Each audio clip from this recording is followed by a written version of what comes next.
In 1870, Pope Pius IX declared St. Joseph as the patron saint of the Universal Church. 150 years later, Pope Francis declared a special year dedicated to the patron saints, reflecting on his somewhat unknown but significant figure.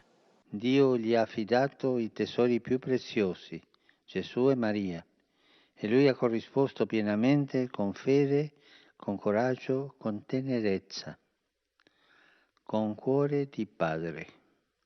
Father Julio Valladares Miranda belongs to the Order of Jesus the Divine Worker. He says St. Joseph's life and decision before God's will can be an example for today's society. Podemos aprender a leer nuestra historia We con can learn to read our history with optimism, but not with the false optimism of fabricated phrases, rather from our own experience, our own history, as wise individuals, which is what Pope Francis remembers with great devotion, recognizing that St. Joseph, in the face of history, does not place himself as a passive being. He is a being of action, a being who seeks how to respond to God in the most challenging moments.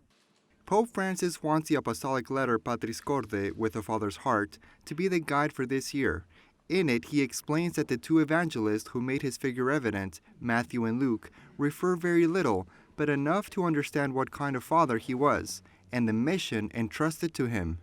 todos nos podemos ver en San José. We can all see each other in St. Joseph, and we can imitate him. The Pope asks us to be men and women of courage, who want to be protagonists in our history. The Pope calls to explore the biblical figure of Joseph. Even in the Old Testament, there was another man named Joseph that the Egyptians turned to look for during the drought. El Papa hace también ver cómo tiene algunos The Pope also shows how he has some biblical ties to the Old Testament by recalling Joseph's figure from the book of Genesis, this man to which one must turn.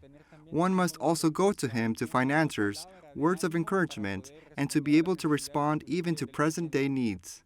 Amid the current crisis, the Pope wants St. Joseph's love, tenderness, obedience, acceptance, courage, work ethic, and discreet service to be characteristics that guide the construction of a post-pandemic society.